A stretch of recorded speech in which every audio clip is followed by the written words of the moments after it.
everyone, and welcome back to my channel. Let's learn together. So, today we will be starting the very first chapter of Science Exercise Book of Class 9. So, as you can see, the title of this chapter is Science at a Playground. Alright, so this chapter of your exercise book is basically based on the first chapter, Force, Pressure, and Energy, of your Science Investigative Study book. Alright, so this chapter has a total of 11 sessions, and we will be solving all the activities which are related to question answering, for example, in this chapter.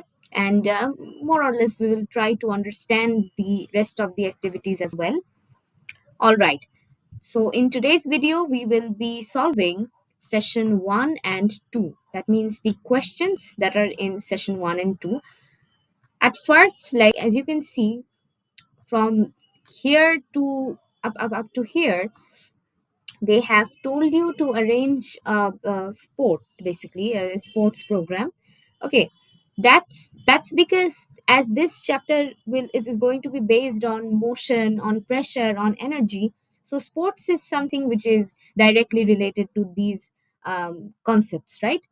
That's why they have told you to arrange a sports at first. Okay, so this one, actually, there is nothing to write in this part. So we will start from here, basically. Here, as you can see, they have rows some questions for you that uh, see, the practice is complete. That means the sports practice. Now think a little that can an athlete suddenly stop while running?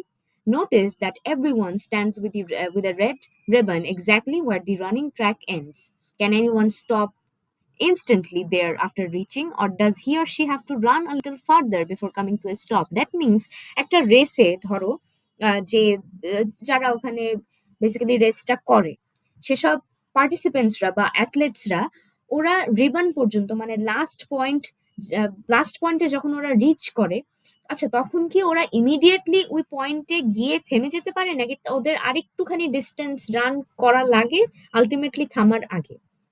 অবশ্যই আরেকটু run করা লাগে, তাই না? তো এটা কেন কেন ওরা রিবনের ওই পজিশনে যাওয়ার পরে সাথে সাথে থেমে যেতে পারে না? এইটা হচ্ছে গিয়ে এই কোয়েশ্চেনের মানে। তারপরে নেক্সট কোয়েশ্চেনটা দেখো, why only running while traveling on a car or bus or any fast moving vehicle? If it breaks suddenly, can we stop immediately or lean forward, right? So এইটা আবার আরেকটা কোয়েশ্চেন, যে আমরা যখন একটা কার বা বাসে ট্রাভেল করি তখন কি হয় যদি ওই মানে ওই ভেহিকলটা সাডেনলি ব্রেক করে একটা জায়গায়, তখন আমরা মোস্ট অফ দ্য টাইম কি করি, আমরা সামনে লিন হয়ে যাই, ঠিক আছে? এটা কেন হয়? ঠিক আছে, কেন আমরা সিটের সাথে স্টিল থাকতে পারি না, কেন আমরা লিন হয়ে যাই হঠাৎ ব্রেকের কারণে, right? Think about what are the causes of this lining.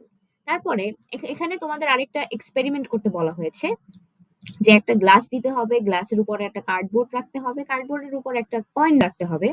তো ওই কার্ডবোর্ডটাকে খুব ফাস্ট ভাবে পুল করতে হবে, ঠিক আছে? পুল করার সময় তোমরা দেখবা কি, যে কয়েনটা ওটা কার্ডবোর্ডের সাথে চলে না গিয়ে গ্লাসের মধ্যে পড়ে গেছে। এখন এটা কেন কেন এই কয়েনটা কার্ডবোর্ডের উপরে যেহেতু ছিল, এটা তো ওর তো উচিত ছিল কার্ডবোর্ডের সাথেই চলে যাওয়া যখন আমরা পুল করছি কার্ডবোর্ডটা, কিন্তু ও কিন্তু যায় নাই। ও ওর পজিশনেই ছিল, এন্ড তারপরে ও যে কার্ডবোর্ডটা ওর নিচ থেকে পুরোপুরি সরে যাওয়ার পরে ও গ্লাসের মধ্যে ড্রপ করলো। এটা কেন? ঠিক আছে? So, are you getting any similarities between the two accidents in the past, such as pressing brake during running and driving, and this incident? মানে এই যে তিনটা ইনসিডেন্ট তোমরা পড়লা, একটা হচ্ছে রেসেরটা, যে রেসকে শেষ করার পরে কেন অ্যাথলিটসরা ইমিডিয়েটলি স্টপ করতে পারে না, কেন তাদের আর একটুখানি ডিস্টেন্স রান করতে হয় স্টপ করার আগে।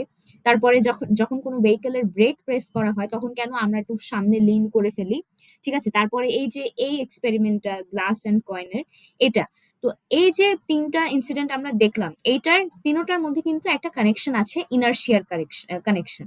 এই তিনোটা কোয়েশ্চেনের অ্যান্সারই is hidden in the concept of inertia. তো চলো আমরা অ্যান্সারটা দেখে আসি।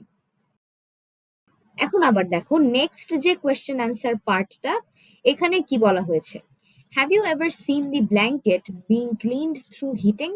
Dust is removed by striking the mattress or blanket with a stick. Do you find any relation to inertia with this phenomenon? That means আমরা যখন একটা ব্ল্যাঙ্কেটকে কোনো স্টিক দিয়ে হিট করে যখন ক্লিন করতে থাকি, এটা দেখা যায় তাই না? আমরা বাসা বাড়িতে এরকম করে থাকি যে ধরো একটা বড় কম্বল আছে, ওটাকে ডাস্টিং করার সময় আমরা ওটাকে স্টিক দিয়ে হিট করি তাই না? ডাস্ট ওটার কারণে রিমুভ হয়ে যায়। তো এখন এটার সাথে ইনার্শিয়ার কি সম্পর্ক, এটার অ্যান্সার আমরা এখানে লিখবো। ঠিক আছে, তারপরে এই যে নেক্সট কোয়েশ্চেন অ্যান্সারটা যদি দেখো, how do you like the game of cricket? Who among you know the difference between spin and pace bowling? Those who don't know can find out from their friends. Now, answer by thinking a little. Spin bowlers bowl almost standing from one place, while the pace bowlers do the bowling by running in from a distance. Can you tell why? এখন দেখো এখানে কি বলা হয়েছে। আমরা যারা যারা cricket দেখি তারা জানি যে বোলিংটা বেসিক্যালি টু টাইপসের। একটা হচ্ছে স্পিন বোলিং আর একটা পেস বোলিং। স্পিন বোলিং এ প্লেয়ার্সরা তাদের যে স্পেসিফিক স্ট্যান্ডিং পজিশনটা সেটা থেকেই তারা বলটা থ্রো করে।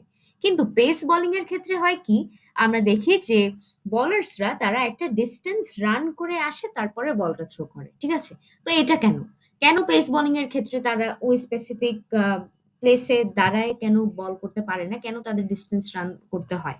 ঠিক আছে, সেটার অ্যান্সার আমাদের এখানে লিখতে হবে। তো চলো এখন আমরা এই তিনটা কোয়েশ্চেনের অ্যান্সার দেখে আসি।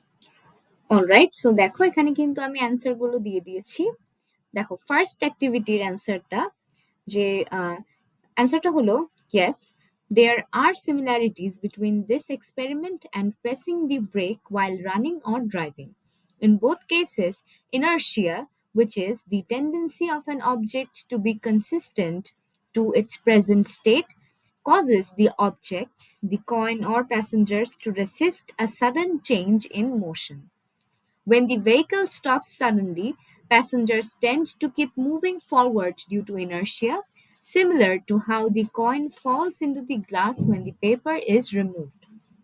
তো এটার মানে হলো যে আম, এই যে তিনটা আমরা এক্সাম্পল দেখলাম, এই তিনটা কেস হয়েছে ইনার্শিয়ার কারণে। ইনার্শিয়াটা হলো the tendency of an object to remain constant to whatever motion it is in. ধরো ও যদি রেস্টে থাকে, একটা অবজেক্ট যদি রেস্টে থাকে, বা রেস্টে থাকে মানে স্টেশনারি থাকা বা টাইমের সাথে কোনো ডিস্টেন্স না কভার করা, এটাকে আমরা বলি রেস্ট, তাই না? তো এরকম যদি কোনো একটা অবজেক্ট রেস্টে থাকে, তাহলে ওর একটা টেন্ডেন্সি থাকবে এই রেস্টনেসটাকেই বা এই যে স্টেশনারি ভাবে থাকাটাকেই কন্টিনিউ করা, এই স্টেশনারি স্টেটে থাকাটাকেই কন্টিনিউ করা, এরকম একটা টেন্ডেন্সি থাকবে। ওকে, it will tend to remain in its stationary state। অথবা আরেকটা, এটা তো ছিল স্ট্যাটিক ইনার্শিয়া, আরেকটা হলো ডাইনামিক ইনার্শিয়া। ওইটা হলো যে একটা object which is in a motion, ঠিক আছে, যেটা চলতেছে, মুভ করতেছে, that object will have a tendency to remain in that motion in a constant speed and in a linear direction unless and until an external force is applied। ঠিক আছে, তো এটার মানে হচ্ছে যে একটা অবজেক্ট যেটা মুভ করছে, ও ওর একটা টেন্ডেন্সি থাকবে যে ওইভাবেই ও মুভ করতে, ও মানে ওর টেন্ডেন্সিটা হবে যে ও ওইভাবেই মুভ করতে থাকবে by following a constant speed, মানে ওর স্পিড টাইমের সাথে ইনক্রিজ বা ডিক্রিজ হবে না, ও যেই স্পিডে আছে এখন সেই স্পিডটাই ফলো করতে থাকবে ইন আ লিনিয়ার ডাইরেকশন। ঠিক আছে, মানে ডাইরেকশনটা স্ট্রেট হবে, কোনো আঁকা বাঁকা হবে না, unless any external force is applied. ঠিক আছে, এইটা হলো এই যে two types of inertia, static inertia and dynamic inertia, যেটা এই তিনটা এক্সাম্পলে আমরা দেখতে পেরেছি। ফর এক্সাম্পল ওই যে অ্যাথলেটিক্স ওই পার্টটা বা রেসের পার্টটা, ওখানে যে কেন এই যে রানার্সরা তারা ফাইনাল ডেস্টিনেশনে গিয়ে ইমিডিয়েটলি স্টপ করতে পারে না, কারণ ওদের মধ্যে একটা ডাইনামিক ইনার্শিয়া থাকে, বা যেটাকে মুভিং ইনার্শিয়াও বলা যায়। তো ওই ডাইনামিক ইনার্শিয়ার কারণে ওদের মধ্যে, ওদের বডিতে একটা টেন্ডেন্সি থাকে যে ওরা মানে দৌড়াতেই থাকবে বা ধরো মুভ করতেই থাকবে, ওরা মোশনেই থাকবে।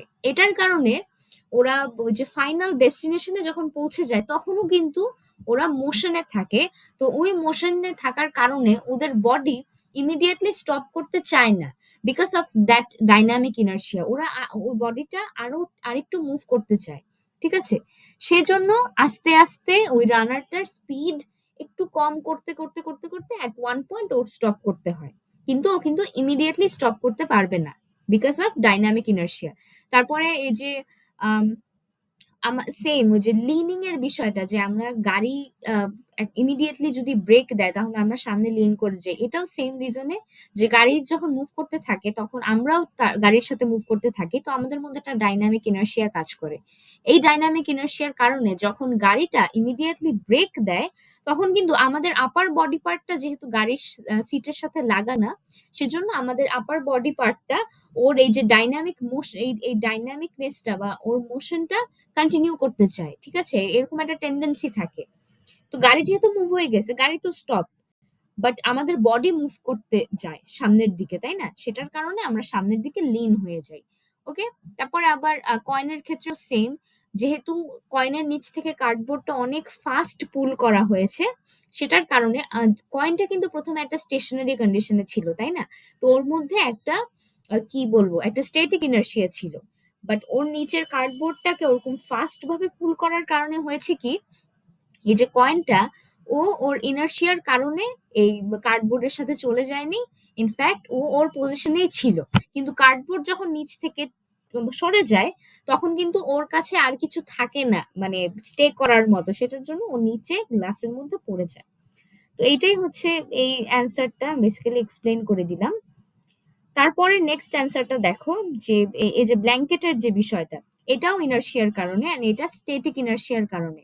কারণ দেখো, আমরা যখন একটা ব্ল্যাঙ্কেটকে হিট করি ওটার ডাস্ট রিমুভ করার জন্য, তখন হয় কি, ডাস্ট গুলো কিন্তু ব্ল্যাঙ্কেটের উপরে একটা স্টেশনারি কন্ডিশনে থাকে, ফর হুইচ ওটার মধ্যে একটা ইনার্শিয়া থাকে, তাই না? স্ট্যাটিক ইনার্শিয়া থাকে। তো আমরা ব্ল্যাঙ্কেটকে হিট করা মাত্রই ব্ল্যাঙ্কেটটা কি হয়, ব্ল্যাঙ্কেটটা কিন্তু পিছনে চলে যায়, ঠিক আছে? কিন্তু ব্ল্যাঙ্কেটের উপরের যে ডাস্টটা, ওটা যেহেতু স্ট্যাটিক ইনার্শিয়ায় ছিল, সেটার কারণে ও ওর পজিশনেই থাকে। তো কি হয় দেখো, এই যে ব্ল্যাঙ্কেটটা ওইটা পিছনে সরে যায়, বাট ডাস্ট পার্টিকেলটা ওইটা ওর আগের পজিশনেই থাকে। তো ব্ল্যাঙ্কেট পিছনে সরে যাওয়ার কারণে এখন কিন্তু আর ওই ডাস্ট পার্টিকেলের কাছে কোনো নেই, কি বলবো এটাকে, কোনো আহ মানে স্টিক হয়ে থাকার মতো কোনো আর হেল্প নেই, ঠিক আছে? হেল্পটা যেটা ছিল, ব্ল্যাঙ্কেট ছিল, সেটা কিন্তু সরে গেছে। তো ও কি এখন বাতাসে ভাসমান না, তো বাতাসের সাথে ফ্লাইং অফ, এটা দেখো flying off due to inertia, মানে বাতাসের সাথে ও চলে যায় ডাস্ট পার্টিকেল গুলো, ঠিক আছে? তো এটাও ইনার্শিয়ার কারণে হয়। তারপরে নেক্সট যে অ্যান্সারটা, pace bowling and spin bowling এর ব্যাপারটা, এখানে আসে the concept of momentum. Momentum জিনিসটা কি? Momentum is the product of mass and velocity, ঠিক আছে? একটা মুভিং অবজেক্টের যে ম্যাসটা অ্যান্ড ওর ভেলোসিটিটা, ওইটার প্রোডাক্ট করলে, ওটাকে মাল্টিপ্লাই করলে যে অ্যান্সারটা আমরা পাই সেটাকেই মোমেন্টাম বলা হয়। অ্যান্ড এই মোমেন্টামের মাধ্যমে আমরা একটা অবজেক্ট যেটা মোশনে আছে, ওই অবজেক্টটার বিভিন্ন ক্যারেক্টারিস্টিক্স ডিটারমাইন করতে পারি। যেমন ধরো, ওই অবজেক্টটা যদি কোনো কোনো অন্য কোনো অবজেক্টের সাথে কোলাইড করে তাহলে ও কেমন ধরনের ড্যামেজ ক্রিয়েট করতে পারে, ঠিক আছে? বা ওই অবজেক্টটাকে যেটা মানে ওই অবজেক্টটাকে স্টপ করার জন্য আমাদের কতটুকু ফোর্স অ্যাপ্লাই মানে করা লাগবে, এটা আমরা মোমেন্টাম জানলে এই জিনিসগুলো বের করতে পারবো, ঠিক আছে? তো এটাই হচ্ছে momentum. And spin bowling and pace bowling এর ক্ষেত্রে কি হয় বেসিক্যালি সেটা আমি বলি। স্পিন বোলার্সরা তাদের বোলিং এর টেকনিকটা হলো যে তাদের মানে বোলিংটা পেস বোলিং এর থেকে স্পিড কম দরকার হয়। স্পিন বোলিং এ যখন বলটা থ্রো করে তখন বলের স্পিডটা পেস বলের থেকে কম হওয়া চাই, ঠিক আছে? তো কম হওয়া চাই দেখে, যেহেতু স্পিড বেশি দরকার নাই, তাই এই যে বলাররা তারা তাদের পজিশন থেকেই বলটা থ্রো করতে পারে। কিন্তু পেস বোলিং এর ক্ষেত্রে হয় কি, বলের স্পিডটা বেশি হওয়া চাই। সেটার কারণে এই যে বলার্সরা তারা আগে একটা ডিস্টেন্স রান করে। ডিস্টেন্স কেন রান করে? যেন বলের স্পিডের সাথে, দেখো নিজের পজিশন থেকে যদি বলটা থ্রো করতো তখন ধরো বলের স্পিড একটা হতো, ঠিক আছে? এখন ওই স্পিডটা তো স্পিন বোলিং এর সাথে ম্যাচ হয়ে যায়, তাই না? কিন্তু আমাদের তো পেস বোলিং এর স্পিডটা আরো বেশি দরকার। বেশি যেহেতু দরকার, সেজন্য করে কি, এক্সট্রা স্পিড বলের সাথে অ্যাড করার জন্য ওই বলার্সরা তারা একটা ডিস্টেন্স রান করে আসে। ডিস্টেন্স রান করে আসে তখন হয় কি যে দেখো, যেহেতু ওই বলাররা একটা ডিস্টেন্স রান করলো, তো ওদের কিন্তু একটা মোমেন্টাম হয়েছে, যেহেতু they are basically like they are in a momentum, right? তো আমরা কি জানি মোমেন্টামে ম্যাসও থাকে অ্যান্ড ভেলোসিটিও থাকে। তো এই যে বলার্সের যে মোমেন্টামটা, সেটা ওই বলের মোমেন্টামের সাথে অ্যাড হয়ে যায় পরে, কারণ বলটা কিন্তু তাদের হাতে থাকে না। দ্যাট মিনস যেহেতু এই যে আহ, কি বলবো, যে বলার্সরা তারা যেহেতু মোমেন্টাম গেইন করতেছে ওই এক্সট্রা ডিস্টেন্সটা কভার করে, সেই সেম মোমেন্টামটা কিন্তু বলটাও কভার করছে। তার মানে বলের মধ্যে একটা এক্সট্রা স্পিড বা ধরো একটা এক্সট্রা পোটেনশিয়াল এনার্জি স্টোরড হয়ে যায়। পোটেনশিয়াল এনার্জির কনসেপ্টটা আবার আলাদা, কিন্তু এইটার সাথেই কানেক্টেড, যেটা এখনো তোমরা পড়োনি, মানে সেশন অনুযায়ী এখনো স্পিডে যাওয়ার কথা না, কিন্তু আহ, যাই হোক, এইটার অ্যান্সারে এই এনার্জির বিষয়টা আনা দরকার, কারণ এটাই অ্যাকচুয়াল অ্যান্সার। ঠিক আছে? তো যাই হোক, আমি পোটেনশিয়াল এনার্জির কথাটা এখন আর বললাম না, বাট তোমাদের এটা জানতে হবে যে পোটেনশিয়াল এনার্জি কিন্তু এখানে বেসিক্যালি কাজ করে। Potential energy, kinetic energy, they are connected to momentum and force. ঠিক আছে? তো যাই হোক, তো ওই যে বলাররা যখন ওই এক্সট্রা ডিস্টেন্সটা রান করে, তখন কি হয়, তাদের এই ডিস্টেন্সটা রানিং এর জন্য ওই বলের অ্যাকচুয়াল স্পিডের সাথে আরো এক্সট্রা স্পিড অ্যাড হয়ে যায়। সেটার কারণে কিন্তু বলটা, মানে পেস বোলিং এর যে মূল পারপাসটা, যে বলের স্পিডটা অনেক বেশি হবে, সেটা কিন্তু ফুলফিল হয়ে যায়। ঠিক আছে? তো এইখানে সেই অ্যান্সারটাই লেখা হয়েছে। আই হোপ তোমাদের দেখা হয়ে গেছে অ্যান্সারটা, রাইট? আচ্ছা, তো আজকের ভিডিওর জন্য এতটুকুই।